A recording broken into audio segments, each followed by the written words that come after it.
celebrate the Universal Declaration of Human Rights. In order for us to observe the human rights, we must know what they are. United for Human Rights is a nonprofit organization whose purpose is to bring the Universal Declaration of Human Rights to life, making human rights a fact through education and awareness-raising events like this one. Today we are going to read the 30 articles of the Universal Declaration of Human Rights. It's going to be a little bit of an audience participation exercise. We have a microphone we are going to pass around, and I'm going to start over here at this point.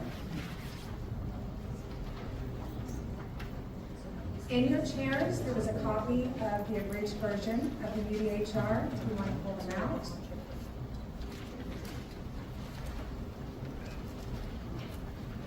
Would you like to say that? Okay, go ahead. First argument. All human beings are born free and equal in religion and rights. Good. Everyone is entitled to all the rights and freedoms set forth in this declaration, without distinction of any kind. Everyone has the right to life, liberty, and security of person.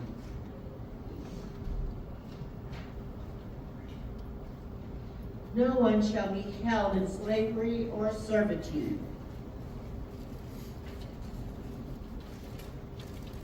No one shall be held in slavery, No one shall be subjected to torture or to cruel, inhuman, or degrading treatment or punishment. Everyone has the right to recognition everywhere as a person before the law.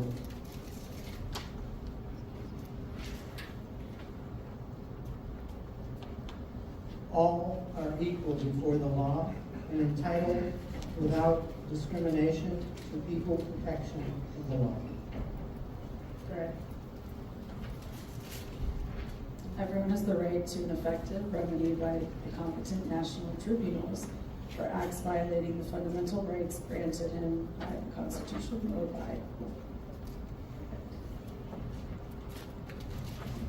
No one shall be subjected to arbitrary arrest, detention, or exile. It wasn't planned. Everyone is entitled in full equality to a fair and public hearing by an independent and impartial tribunal.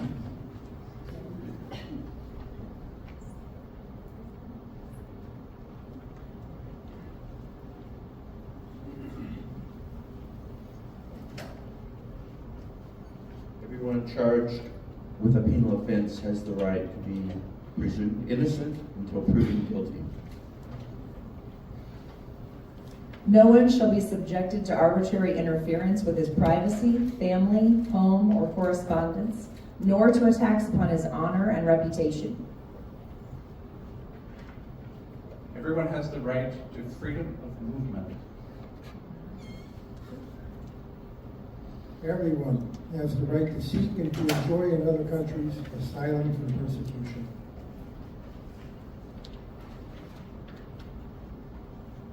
Everyone has the right to nationality. Everyone has the right to own property.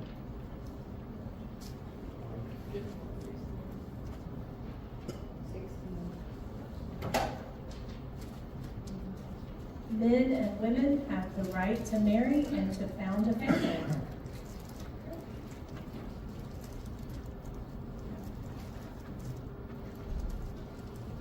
Everyone has the right to freedom of thought, conscience, and religion. Thank you.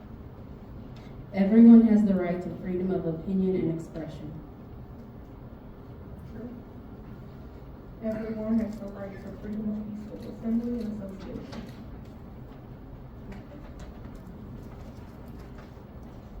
Everyone has a right to take part in the government of his or her country.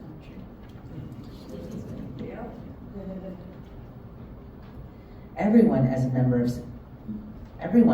of society has the right to Social Security and is entitled to realization of economic, social, and cultural rights.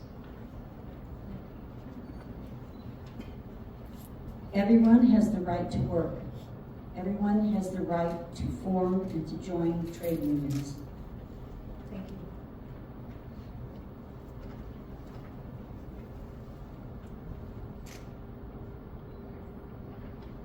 Everyone, as a member of society, has the right to Social Security, is entitled to realization of economic, social, and cultural rights. Everyone has the right to rest in leisure. Yes. Everyone has the right to standard living, adequate health and well-being. Everyone has the right to education.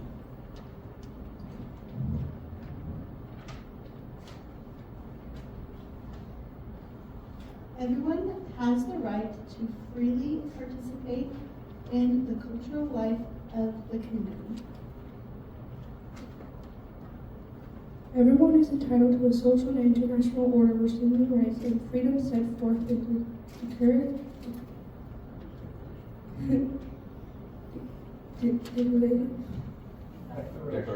declaration can be fully realized.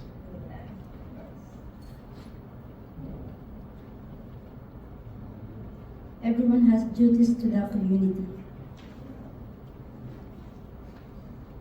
Nothing in this declaration may be interpreted as implying any right to engage in any activity aimed at the destruction of any of the rights and freedoms set forth. Perfect. Thank you all.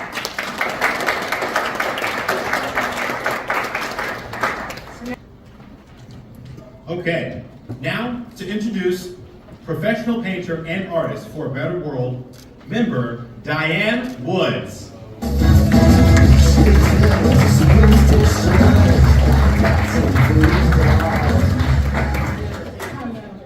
Hello. We're building a worldwide network in Artists for a Better World. A network of artists shaping a better world through aesthetics. And we are open to artists and art enthusiasts of all races, creeds, and cultures. We believe in a world where good morals are valued, and we favor art that inspires and helps make the world a better place.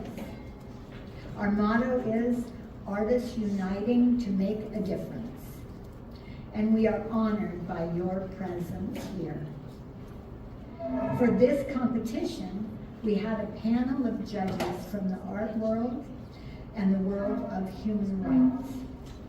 Each piece of art was judged on the following 6 criteria, scoring on a scale of 1 to 5. Communication of the Universal Declaration of Human Rights article chosen, technical skill, the use of color, emotional impact, composition and design, and creativity and originality. I will now announce the recipients of this year's Human Rights Art Awards. When I call your name, please come to the stage and stand together with your fellow awardees to be acknowledged. The youth category, honorable mention, goes to for their collaboration illustrating Article 19, everyone has the right to freedom of opinion and expression, Odin Guerrero and Cohen Johnson.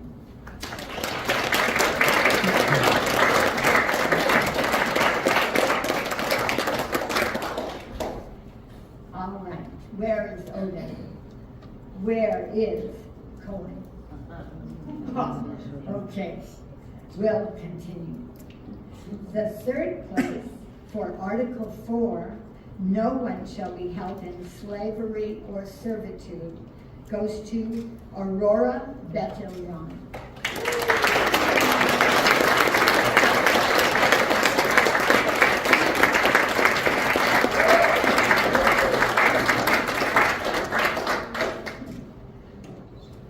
Well done. Well done.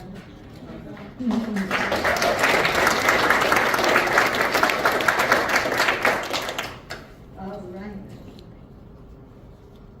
And now, second place for Article 3, everyone has the right to life, liberty, and security of person, Cassidy Springer.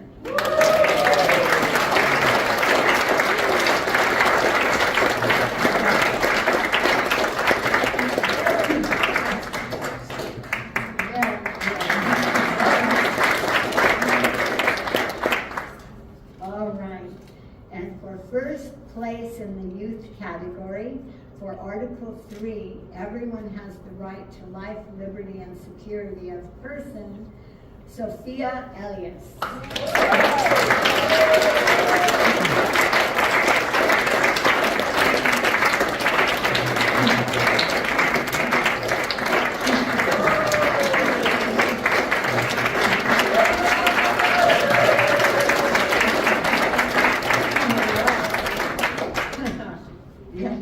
Okay, now for the adult category.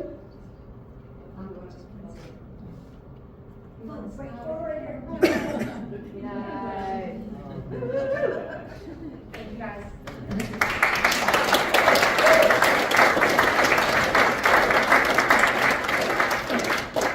Very good. Okay, now for the adult category. Honorable mention for Article 3, everyone has the right to life, liberty, and security of person, Gannon Jenner.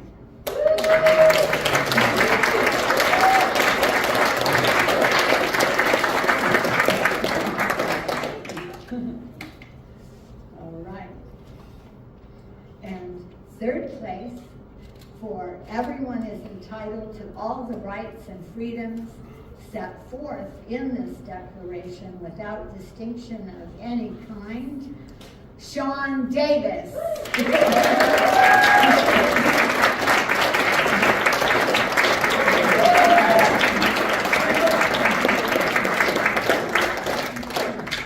All right.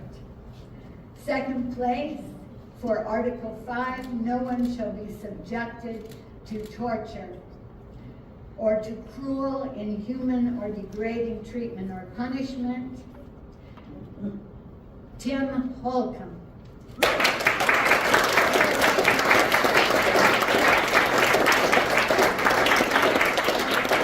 And accepting Tim's award on his behalf is Dr. Sean Sievert.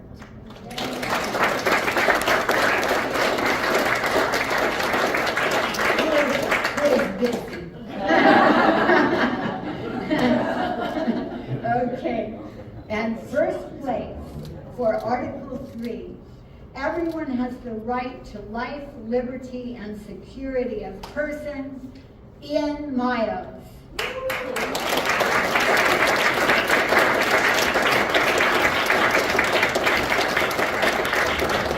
And accepting her award is Mr. Sandro Bergione, Human Rights Leader.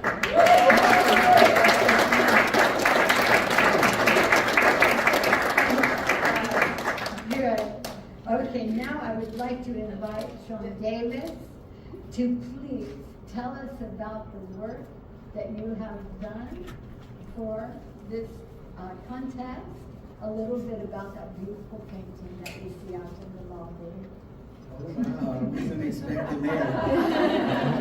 So, thank you for allowing me to be here and to compete. I really appreciate the opportunity. My work stems from my heritage. I am from Africa, and I don't know if you've seen any of the work from Egypt, but we usually stars in that type hieroglyphic, and that's how I started my work. Also with the eye of protection, and I just felt like I needed to write in gold, and that's how that became. So if you look at it, you will see the eye, the nose, and the mouth. Thank you, Sean.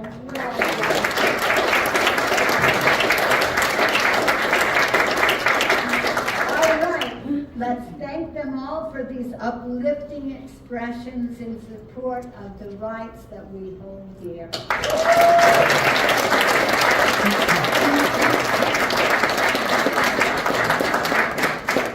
All righty, and now back to Dennis.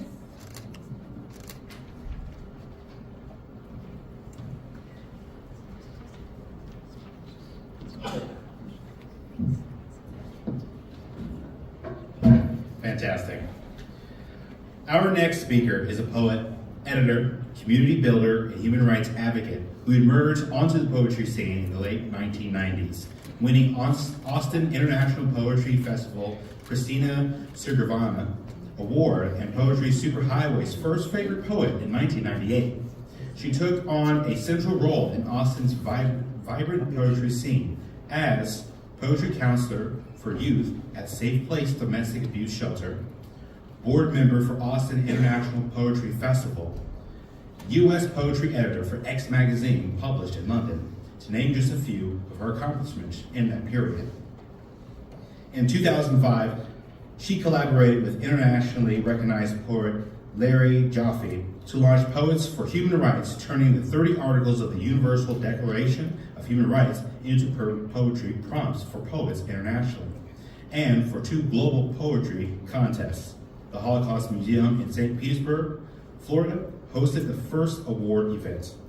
Since returning to Austin in 2011, she has continued the Anita McAndrews Award and Renee Duke Youth Award Global Poetry Contest, sponsored by Poets for Human Rights, now in its 20th year. We are very honored to have her here today. Please welcome to the stage, Staja McFadden.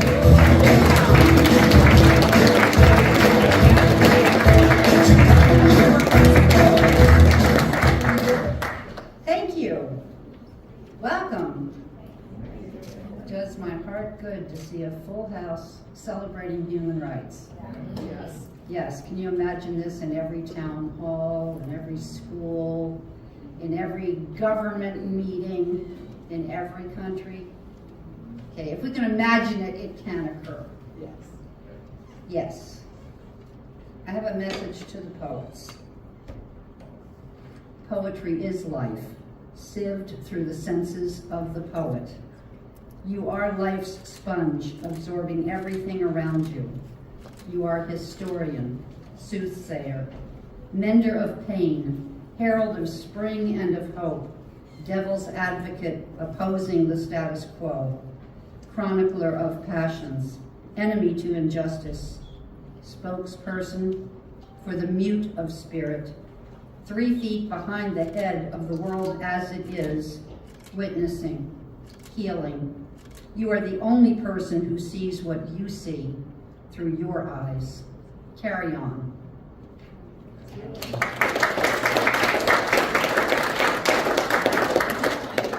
Thank you. So Dennis, in Introduce Me, did mention the 2 global contests that Poets for Human Rights have been doing for the past 20 years. I want to tell you a little bit about these contests and the women for whom they were named. The first was Anita McAndrews. She was born in 1924, died in 2005. She was a poet, writer, award-winning investigative journalist, prolific artist, and mother of 7. She was born into a bit of privilege. She married a man who was an ambassador. She lived in Panama City, Panama for 35 years, hosted her own weekly radio program, served on the board of the National Museum, and was a founding member of Panama's Art Museum. She exposed patient abuse at Matthias Mental Health Hospital in Panama City. She taught English as a second language to inner-city children and adults. One of her students, an Indian from the Duran rainforest, later won a scholarship to the University of Texas, for which Anita was very proud. Her last 15 years were spent in Clearwater, Florida, where she advocated for human rights and tutored at the World Literacy Crusade Community Learning Center. And her children have provided the prize money for the annual contest since its formation in 2006. This contest has become truly global. I think this year we received entries from 26 countries, and all of the winners, the first place, second place winners, and the honorable mention are all from other countries. I have to think that other countries have more reality on what the deprivation of human rights must be like, because their poems are quite impactful. Today, I will read the second place poem. It is called While I Pour Clean Water by a young woman from Uzbekistan. And I can't say her last name. Her first name's Dayora. The faucet hums, a gentle hymn, clear water brimming to the rim. I fill the glass, the morning gleams. Somewhere, Sudan walks miles through dreams. A girl bends low to meet the ground, her shadow thin, her thirst profound. The world debates, the drought remains, and children drink from rusted rains. I wash an apple, peel its skin, and wonder where the storms begin. Not in the clouds, but in decree, where justice waits too patiently. This water runs through veins of law, through hands that write what others saw. Each child has right to drink, to live, yet mercy takes what power gives. My glass refracts a fractured sky. I see her gaze when I lift mine. The difference is a line of rain, a border drawn through human pain. So I will sip, but not forget the thirst the world has not yet met. If every drop remembers name, then water too can burn with flame. Let rivers speak, let wells begin. The right to live must flow within, and when I drink, I make a vow to share the light that touches now.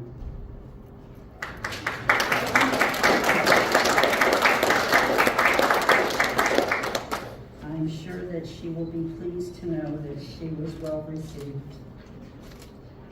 The first prize poem is going to be read by a man who basically springboarded me into the poetry community here in Austin 4 decades ago.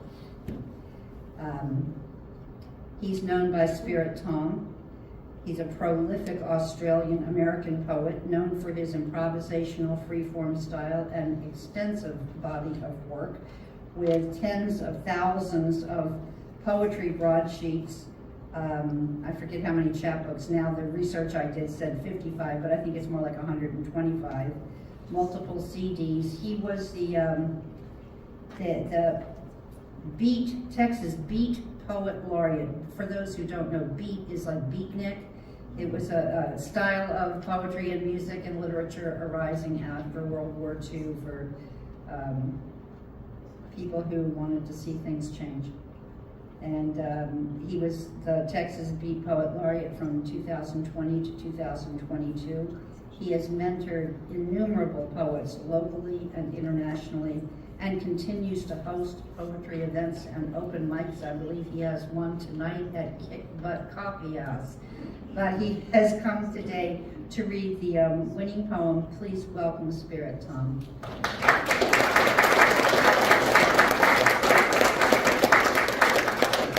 Joanne C. Hillhouse of Wattos Antigua is author of 8 books beginning with The Boy from Willow Bend and columnist of the Creative Space Art and Culture column.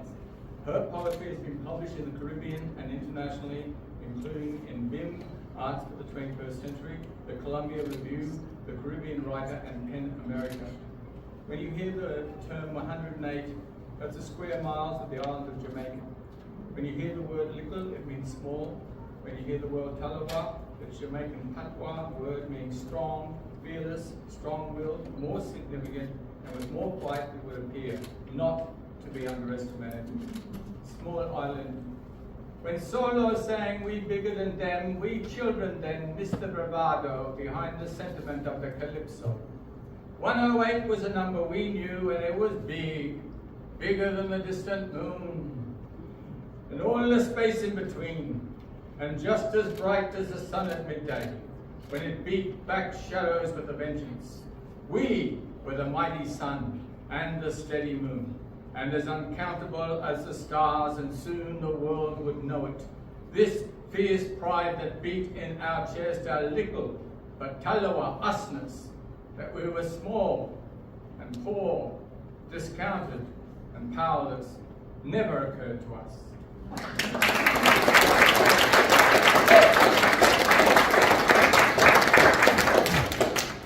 Thank you so much.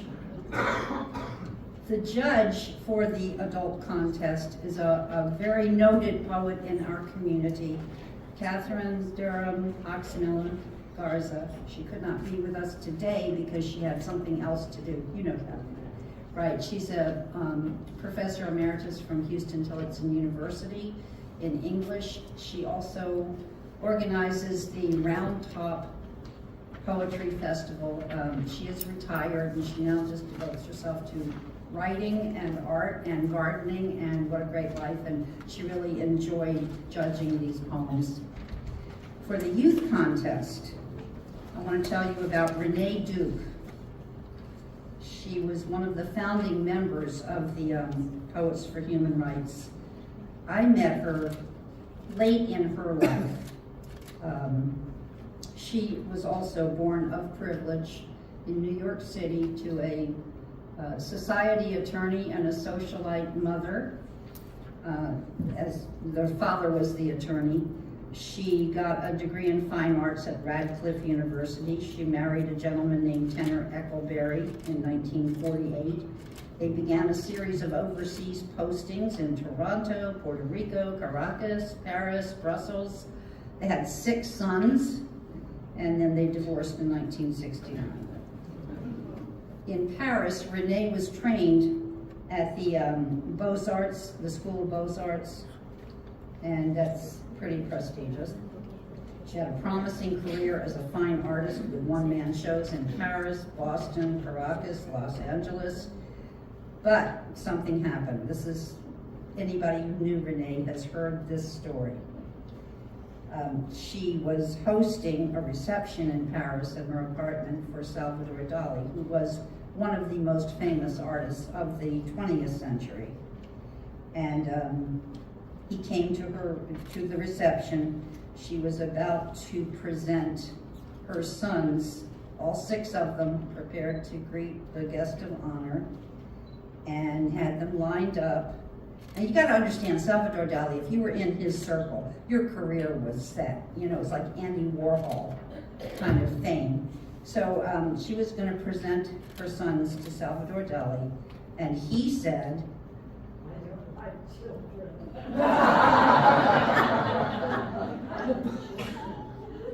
"I don't like children."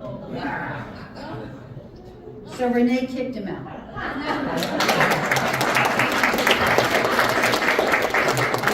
Exactly. And then she turned to train as an expert Scientology practitioner, a vocation she pursued with dedication until the day she died. She's fondly remembered by thousands from all walks of life. And she became a personal friend of Anita McAndrews, and I was a friend of both of them. We tutored together at the Community Learning Center, English as Second Language. And then when she passed in 2011, we had a contest to remember her by. And I know that she would be pleased. Her sons all think she would be pleased at what has come about with this contest. So this year, the second place winning poem is from a young lady in Singapore. And her name is Avisha Gurnani. She's 15 years old. And the name of her poem is The Names They Tried to Bury. I have seen the photographs, faces pressed into margins, black and white witnesses to lives we are told were too small to remember. There are bones beneath the roads we walk, names rubbed thin by time. Children who once carried books instead of stones. Men who vanished for daring to dream aloud. Women whose voices cracked against locked doors. I imagine justice arriving like thunder, a chorus so loud it drowns the excuses, tearing down walls of power with a single stroke. But justice is the pen scratching across paper, the protester's breath at dawn, the courage of a girl who dares to speak her name into the dark. I stand in the smallness of my body, but every raised fist, every open mouth, every whispered defiance threads itself into something larger. And when I walk through the crowd, I see it, hear them, not ghosts, not echoes, but living choruses woven into every demand for justice, every banner raised, every fist lifted against the weight of forgetting. Do you hear it too?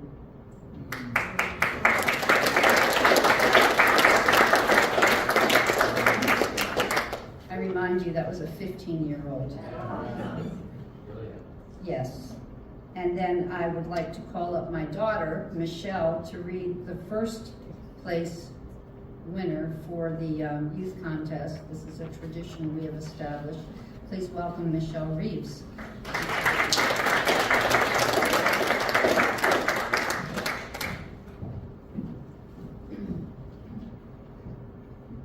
Hello, everybody. My name is Michelle Reeves, and today, for the Renee Duke Youth Award first prize winner, titled The Right to Possible, by Leighton Michael Kane, age 17, of Macon, Georgia. Macon, Georgia.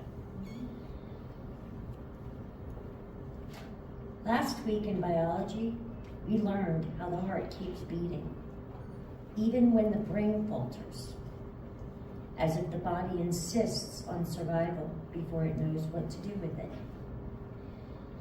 Article 3 says everyone has the right to life, liberty, and security of person. I wrote in my notebook, underlined, life. Then wondered why the world felt heavier than it should. Maybe because my cousin, the one who hides bruises under long sleeves, is still alive but not safe.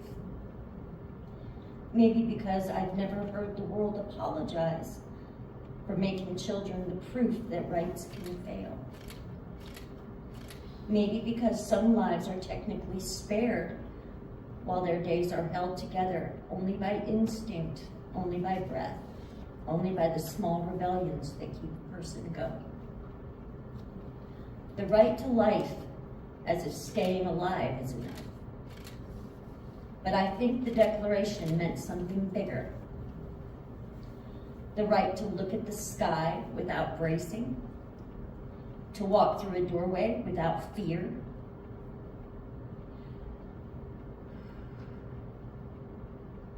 to take a full breath because nothing terrible waits for you inside it. If that's what life means, then the right to it is not settled law. But when my cousin laughed last night across the table, real laughter, bright as glass, I wrote beside that word again, still possible. I watched him leave his shadow lengthening into something that looks almost like a shield. For now, it's what is keeping the possible alive.